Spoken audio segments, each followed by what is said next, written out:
अलैकुम। बिस्मिल्लाहिर्रहमानिर्रहीम। रब्बि इश्रह ली सदरी व यस्सिर ली अमरी वहलुल उक़दतम मिन लिसानी यफ़क़हू क़ौली। उज़्मा बुखारी ने प्रेस कॉन्फ्रेंस करते हुए इस बात का इजहार किया है कि उनका कहना है कि इमरान खान के टेलीग्राफ आर्टिकल पर पंजाब हुकूमत का कार्रवाई करने का फैसला। पंजाब हुकूमत का दिल नहीं भरा अभी तक। इन्होंने इमरान खान पर 200 से ज़ायद झूठे, बोगस, मन घड़त केसेस किए, मगर अब भी इन्हें सुकून नहीं मिल रहा। इनको पता है कि वो जो 200 से ज़ायद मुकदमात थे वो ना तो इमरान खान को झुका सके, ना उससे मजबूर कर सके कि वो इनके सामने रिहाई की भीख मांगे, ना वो अपने मौक़िफ़ से 1 इंच पीछे हटा सके जो इन पर केसेस किए गए थे, बल्कि वो अपने मुतालिक बात करते ही नहीं है। वो कहते हैं कि मेरे कारकुनान को रिहा करो, और यहाँ तक कि जज साहब ने 30 तारीख दी थी तो इमरान खान साहब ने कहा कि आप ऐसा करें, 30 ना दें, 31 मई की तारीख दे दें, क्योंकि 30 को मेरा सुप्रीम कोर्ट में मैच है। तो वो शख्स है, मगर ये पंजाब हुकूमत है कि ये बाज नहीं आ रही, विफाकी हुकूमत है जो बाज नहीं आ रही। उनका कहना है कि जेल से बयान देने और बरतानवी अखबार को मजमून भेजने पर पंजाब हुकूमत का इमरान खान के खिलाफ कार्रवाई करने का ऐलान। अज़मा बुखारी ने कहा कि बानी चेयरमैन पीटीआई ने बरतानवी हुकूमत को एक जहरीला मजमून भेजा जिसमें कहा कि उन्हें कत्ल किया जा सकता है। इमरान खान शेख मुजीबुर रहमान बनने की कोशिश कर रहे हैं। जेल में उनसे मुलाकात करने वाले भी बाहर आकर इसी बयानिए का प्रचार करते हैं। इमरान खान के इंटरनेशनल जरीदे को लिखे आर्टिकल में अपने कत्ल का जिम्मेदार आर्मी चीफ को करार देने पर हुकूमत इमरान खान के खिलाफ कार्रवाई करेगी। इस सिलसिले में अब पंजाब हुकूमत मुद्दई बनकर शिकायत दर्ज करवाएगी। इमरान खान की मुख्तलिफ मौक़ों पर की गई बातचीत को आईनी दरख्वास्त का हिस्सा बनाया जाएगा। दरख्वास्त में तहरीक इंसाफ पर पाबंदी की इस्तदा भी की जाएगी। काबीना मीटिंग में इमरान खान के बयानात और आर्टिकल के हवाले से वजारत दाखिला की कमेटी ने खुसूसी रिपोर्ट पेश की थी, जिसको काबीना ने मंजूर कर लिया। चंद रोज़ में हुकूमत की जानिब से आईनी दरख्वास्त दायर की जाएगी, क्योंकि पंजाब हुकूमत को पता चल चुका है कि अब जो इन्होंने केसेस तैयार किए थे, इमरान खान अल्लाह के फजलो करम से उन केसेस से बाइज्जत बरी होते जा रहे हैं। सिर्फ 2 केसों में इस वक्त वो जेल में बंद हैं, जिनमें नंबर 1 साइफर का केस है और नंबर 2 इद्दत में निकाह का केस है। और उम्मीद है कि ये 28 और 29 मई को दोनों में कुछ ना कुछ हो जाएगा। क्योंकि ये कोर्ट में है तो इस पर हम मज़ीद बात नहीं कर सकते, तो उनमें फैसला हो जाएगा। और उम्मीद रखनी चाहिए, उम्मीद अच्छे की, क्योंकि जिस तरह केस को चलाया गया है तो उससे उम्मीद है कि बेहतरी होगी।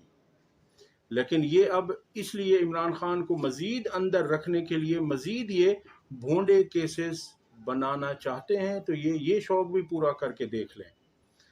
अगली खबर आपके सामने रखते हैं कि chief justice Lahore high court justice Shahzad Ahmad Khan ने कहा कि हमने किसी हुकूमत, एजेंसी या इदारे की बी टीम नहीं बनना। किसी इदारे के साथ कोई तनाज़ा नहीं है। अदल करना बहुत बड़ी जिम्मेदारी है। जजेस बग़ैर खौफ के काम करें। अगर अदालतों का एहतराम नहीं करेंगे तो हमसे भी उम्मीद ना रखें। हम सिर्फ अल्लाह ताला को जवाबदेह हैं। तो ये जनाब, ये जो है ना, चीफ जस्टिस ने फरमाया है, और चीफ जस्टिस साहब जो हैं वो डट गए हैं अपनी बात पर, अपने मौक़िफ़ पर। क्योंकि आपको मैं पिछली वीडियो में अर्ज़ कर चुका हूँ कि जज साहब ने जिन जजेस की तैनाती का कहा था हुकूमत पंजाब ले तो लाल से काम ले रही थी और हीले बहाने कर रही थी और मुसलसल कह रही थी लाहौर हाई कोर्ट से कि आप हमें जजेस का पैनल दे दीजिए, हम वहाँ से अपनी मर्जी के जज मुंतखब कर लेंगे। मगर चीफ जस्टिस अपनी बात पर डट गए। अब ये है कि Lahore high court, chief justice Lahore high court ने खुसूसी अदालतों के 12 जजों की तकर्री की मंजूरी दे दी। डिस्ट्रिक्ट एंड सेशन जज सफदर अली भट्टी को स्पेशल जज एंटी करप्शन लाहौर तैनात कर दिया गया। डिस्ट्रिक्ट सेशन जज अरशद हुसैन भुट्टा को सीनियर स्पेशल जज एंटी करप्शन तैनात कर दिया है। एंटी करप्शन अदालत में तैनात किए गए जजेस को फौरी तौर पर चार्ज संभालने की हिदायत कर दी गई है। डिस्ट्रिक्ट एंड सेशन जज खालिद इंसदाद दहशतगर्दी अदालत नंबर 1 में तैनात। डिस्ट्रिक्ट एंड सेशन जज इरफान हैदर इंसदाद दहशतगर्दी अदालत लाहौर नंबर 2 में तैनात। इसी तरह से डिस्ट्रिक्ट एंड सेशन जज मोहम्मद अब्बास इंसदाद दहशतगर्दी अदालत सरगोधा के जज तैनात। डिस्ट्रिक्ट एंड सेशन जज मोहम्मद नईम सलीम इंसदाद दहशतगर्दी अदालत गुजरांवाला के जज तैनात। डिस्ट्रिक्ट एंड सेशन जज राजा शाहिद जमीर इंसदाद दहशतगर्दी अदालत फैसलाबाद के जज तैनात। डिस्ट्रिक्ट एंड सेशन जज जियाउल्लाह खान इंसदाद दहशतगर्दी अदालत साहिवाल के जज तैनात। इंसदाद दहशतगर्दी अदालत के जजेस को 25 मई तक चार्ज संभालने की हिदायत कर दी गई है। याद रहे कि 9 मई के हजारों मुकदमात हैं और उनमें लोग पाबंद सलासल हैं, 1 साल से जायद होने को है, मगर उनके केसेस की समाअत नहीं हो सकी और चार्ज तक फ्रेम नहीं हो सका किसी केस में, तो कई केसों में बल्कि। इसलिए chief justice Lahore high court ने फौरन इनकी तकर्री करके केसेस को चलाने की हिदायत कर दी। डिस्ट्रिक्ट एंड सेशन जज Mohammad Ali presiding officer consumer court Lahore तैनात। डिस्ट्रिक्ट एंड सेशन जज बख्त फ़खर बहजाद को judicial member appellate tribunal Punjab revenue authority Lahore तैनात कर दिया है। इसी तरह से डिस्ट्रिक्ट एंड सेशन जज मोहम्मद खालिद इसाक स्पेशल जज एंटी करप्शन कोर्ट बहावलपुर तैनात। डिस्ट्रिक्ट एंड सेशन जज मोहम्मद जाहिद गजनवी स्पेशल जज एंटी करप्शन कोर्ट फैसलाबाद तैनात। और एंटी करप्शन अदालत कंज्यूमर कोर्ट अपीलेट ट्रिब्यूनल के तमाम जजेस को 25 मई तक चार्ज संभालने की हिदायत कर दी गई है। तो अगली खबर आपके सामने रखते हैं कि नजम सेठी ने कहा है कि हत्या के इज्जत कानून के पीछे मंशा किसी और की और चेहरा और जबान नून लीग की इस्तेमाल हो रही है। जो मरियम नवाज की हुकूमत ने पंजाब में हत्या के इज्जत कानून मंजूर करवाया, उसके मुतालिक ये बात कर रहे हैं। वो कहते हैं कि अफसोस होता है नून लीग इतना लेट क्यों गई है। नून लीग इसलिए लेट गई है कि उसके अपने पल्ले में कुछ नहीं था, क्योंकि उन्हें जो मैंडेट दिया गया वो किसी ने तोहफतन उन्हें दिया, और जब कोई चीज़ तोहफतन दी जाती है तो देने वाले भी कुछ तवक्कुआत रखते हैं। कुछ वो अपने मुतालबात मनवाते हैं, कुछ उनके लाड होते हैं, कुछ उनकी बातें होती हैं जो हर सूरत मानना पड़ती हैं। तो इसलिए नून लीग का लेटना बनता है और ये मजीद लेटती जाएगी। आप देखिएगा, लेटने के बाद कोई और पोजीशन होती नहीं है, वरना ये वहां तक भी पहुंच जाती नून लीग। सारा मीडिया इनके खिलाफ हो जाएगा। ये काला कानून है। पंजाब के अलावा ये कानून किसी दूसरे सूबे में लागू हो सवाल ही पैदा नहीं होता, ये सेठी साहब ने फरमाया है। अब अगली खबर आपके सामने रखने जा रहे हैं कि मौलाना फजलुर रहमान ने फरमाया है कि हम मुल्क छोड़ देंगे लेकिन इस्टेब्लिशमेंट के गुलाम नहीं बनेंगे। अब ये मौलाना साहब हैं और ये वो मौलाना साहब हैं जो हमेशा इक़्तिदार में अपना हिस्सा चाहते हैं, और इमरान खान की हुकूमत को 2022 में हटाने में सबसे ज़्यादा किरदार मौलाना साहब का था।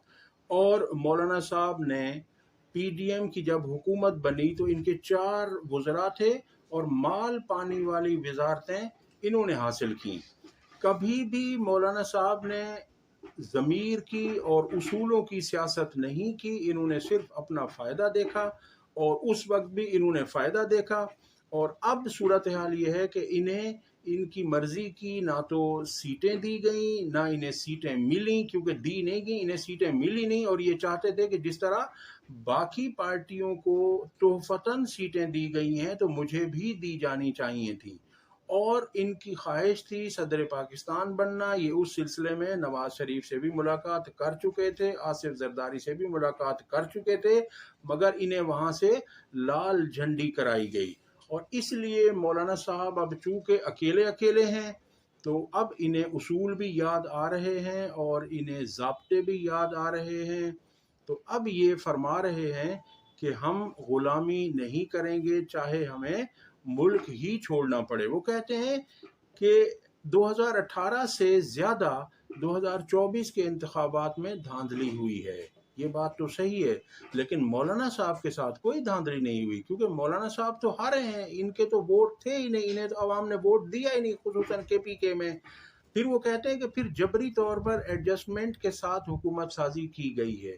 باتیں ان کی یہ صحیح ہیں جو یہاں فرما رہے ہیں، لیکن یہ انہی باتوں میں ماضی میں خود بھی شامل رہے ہیں۔ وہ کہتے ہیں کہ اقلیتی نمائندگی حکومت کر رہی ہے، پیپلز پارٹی کا نمبرز پورے کرنے کے سوا حکومت میں کوئی کردار نہیں ہے، یہ مینجمنٹ اسٹیبلشمنٹ نے کی ہے۔ ہم اس کے خلاف میدان عمل میں نکلے ہیں اور ملک بھر میں تحریک کا آغاز کر چکے ہیں۔ 1 جون کو مظفر گڑھ پنجاب میں عوامی جلسہ ہوگا۔ ہم نے پوری زندگی اس جمہوری نظام کے ساتھ گزاری ہے۔ ان کا کہنا ہے کہ اس ملک سے لے کر امریکہ تک جمہوریت فقط دھوکے کا نام ہے۔ 2018 میں بھی ہم نے اسٹیبلشمنٹ کی سیاسی مداخلت کے خلاف ہم میدان عمل میں تھے، اب بھی میدان عمل میں ہیں۔ انہوں نے الزام لگایا کہ اسٹیبلشمنٹ نے ٹھان لی ہے کہ وہ ہر حال میں اپنی مرضی کے نتائج مرتب کریں گے، چاہے پھر عوام اس کو کسی بھی نظر سے دیکھیں۔ ان کا مزید کہنا تھا کہ اس صورتحال کو ہم تسلیم نہیں کرتے، ہم غلام بن کر زندگی نہیں گزار سکتے۔ ملک چھوڑنے کی نوبت آئی تو ملک چھوڑ دیں گے، لیکن اسٹیبلشمنٹ کی غلامی منظور نہیں کریں گے۔ تو یہ مولانا صاحب فرما رہے ہیں، اور لگتا یہی ہے کہ اب انہیں کچھ اصول یاد آ رہے ہیں، تو ہماری دعا ہے کہ وہ انہی اصولوں پر، انہی ضابطوں پر، اسی اخلاقیات پر ہمیشہ کاربند رہیں تو بہت اچھی بات ہوگی۔ اب تک کے لیے اتنا ہی، اگلی ویڈیو تک اللہ حافظ۔